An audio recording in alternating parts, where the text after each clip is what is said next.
அஸ்ஸலாமு அலைக்கும். நம்ம வீட்டில் கல்யாணம் வரப்போகுது. ஸோ அதுக்காக தான் மெஹந்திலாம் நான் வந்து போட்டிருக்கேன். கம்பம் மெஹந்தி ஆர்டிஸ்ட் அவங்கள தான் நான் வந்துட்டு காண்டாக்ட் பண்ணியிருந்தேன். பிகாஸ் வந்து என்னோடய வெட்டிங்க்கும் அவங்க தான் போட்டு விட்ருந்தாங்க. நம்ம என்ன கேட்குறோமோ, என்ன டிசைன் கேட்குறோமோ அதை அப்படியே போட்டு கொடுப்பாங்க. ஸோ வந்துட்டு போய் மெஹந்திலாம் போட்டு வந்துட்டு நிறைய ஆர்டர்ஸ் இருந்துச்சு. கப் கேக்ஸ், ப்ரௌனி, அதுக்கப்புறம் சாக்லேட் கேக் எல்லாத்தையும் பண்ணி முடிச்சுட்டு அதுக்கப்புறம் தான் நான் மெஹந்தி போட்டு வந்து ஒரு 1 hour கூட நான் சரியாக வைக்கலை. உடனே வந்துட்டு நான் எடுத்துட்டேன். தியானுக்கு வந்து சாப்பாடு விட்ட டைம் ஆயிடுச்சுன்னு சொல்லிட்டு கழுவிட்டேன்னா, ஸோ அதனால் வந்து ஸ்டெயின்ஸ் அவ்வளோவா வந்து இல்லை. சாரீ வந்துட்டு நாங்கள் சென்னை போயிருந்தப்போ சரவணா சில்க்ஸில் தான் வந்து நான் பர்ச்சேஸ் பண்ணியிருந்தேன். ஃபஸ்ட்டு வந்துட்டு ரெட் கலர் எடுக்கணும் தான் ஆசை. அப்புறம் என்னான்னு பார்த்தா இது 700, ரெட் கலர் மட்டும் 1000 போட்டிருந்தாங்க. ஏனே தெரில. அதுக்கப்புறம் எதுக்குன்னு சொல்லிட்டு நான் கிளம்புனோம்னே தியான் வந்துட்டு தூங்கிட்டான். அதுக்கப்புறம் அப்படியே நாங்கள் கிளம்பி மஹால் வந்து போயிட்டோம். போனோம்னே வந்து பயங்கரமாக லைட்லாம் போட்டு சூப்பராக. ஆக்சுவலாக நான் வந்துட்டு முன்னாடி இந்த சாரீ போடலாம் அப்படின்னு தான் நினச்சிருந்தேன்.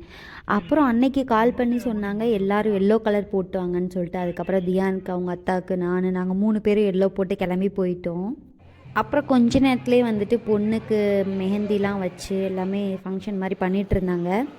அப்படி வந்து நானும் முன்னாடிலாம் எந்த ஃபங்க்ஷனுக்கு போனாலும் தியானம் அவங்க அத்தா கூட தான் சாப்பிடுவேன். ஆனால் இப்போலாம் அப்படி கிடையாது. யாராவது வா சாப்பிட போகலான்னா உடனே ஓடிடுறது.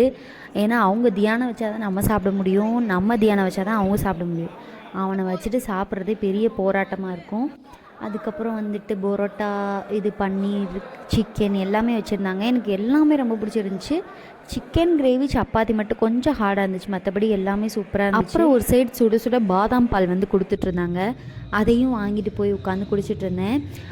தியான் ஒரே அழுக, ஒரே சேட்டை தாங்கவே முடியல. அதுக்கப்புறம் இந்த சைடு வந்து வெட்டிங்க்காக வந்து ஸ்டேஜ்லாம் டெக்கரேட் பண்ணி வச்சுருந்தாங்களா, அங்கே போய் அவனை தூக்கிட்டு போய் நான் காட்டிகிட்டு இருந்தேன். அங்கே ஒரே ஓட்டம், பின்னாடி ஓடி ஓடியே நான் ஒரு 10 கிலோ குறைஞ்சிட்டேன். அப்புறம் நான் வந்து அன்றைக்கி போட்டிருந்த ப்ளவுஸ் எல்லாருமே சூப்பராக இருக்குது, எங்கே ஸ்டிச் பண்ணேன்னு சொல்லி கேட்டுகிட்டே இருந்தாங்க. என்னோடய ஃப்ரெண்டுகிட்ட தான் நான் வந்து இந்த ப்ளவுஸ் வந்து ஸ்டிச் பண்ணியிருந்தேன். ஸோ அவங்களோட இன்ஸ்டா ஐடி, அதுக்கப்புறம் கான்டாக்ட் எல்லாமே நான் வந்து டிஸ்கிரிப்ஷனில் கொடுக்குறேன். மெஹந்தி ஆர்டிஸ்ட்டோடது நான் கொடுக்குறேன், வேணுங்கிறவங்கள செக் பண்ணி பாருங்கள். கொஞ்ச நேரத்துலேயே ஹஃபீஸ், அஃப்சல், உகாஷாலாம் வந்துட்டாங்க. வந்ததுக்கப்புறம் தியானு கையில் பிடிக்கவே முடியல என்னால். சைடில் ஊஞ்சல், ராட்டினம்லாம் இருந்துச்சு. இவங்களுக்கு மட்டும் எப்படி தான் கண் அங்கே போச்சுன்னு எனக்கு தெரியல. கண்டுபிடிச்சி அங்கே போனவன் தான் வரவே மாட்டேன்ட்டான். நானும் வாடா போகலாம் போகலான்னு சொல்லிட்டு எல்லா டோரையும் லாக் பண்ணி தூக்கிட்டு போகிறேன். அவன் திரும்ப திரும்ப ஓடி ஓடி அந்த இடத்துக்கு கரெக்டாக போயிடுறான். எப்படி அவனுக்கு வழி தெரியுதுன்னே எனக்கு தெரியல. கரெக்டாக அந்த இடத்த கண்டுபிடிச்சிட்டான். ரொம்பவே. அப்புறம் அங்கே ஒரு பையன் வந்துட்டு, அக்கா நீங்கள் யூடியூப் சேனல் தானே வச்சுருக்கீங்க, நானும் சேனல் வச்சுருக்கேன்னு சொல்லிட்டு, ஹாய் ஃப்ரெண்ட்ஸ், இப்போ தான் வந்துட்டு நம்ம ஒரு யூடியூபரை பார்த்தோம் அப்படின்னு சொல்லி என்னைய வேற உட்காந்து வீடியோ எடுத்துகிட்டு இருந்தான். ஒரே சிரிப்பு அந்த பையனோட. அப்புறம் அவன் கூட கொஞ்சம் நேரம் பேசி விளாண்டுட்டு அப்படி நாங்கள் அங்கேருந்து கிளம்பிட்டோம். மண்டபத்தில் இருக்க எல்லாரையும் நம்ம ஆள் கொண்டு போய் வீட்டில் இறக்கி விட்டுட்டு தான் வந்து கடைசியாக நம்மளை கூப்பிட்டு போய் வந்தார்.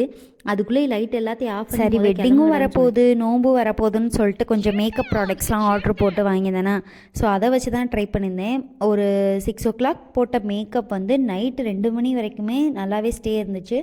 ஸோ இது மாதிரி மோர் வீடியோஸ் பார்க்குறதுக்கு நம்ம சேனலை சப்ஸ்கிரைப் பண்ணிக்கோங்க.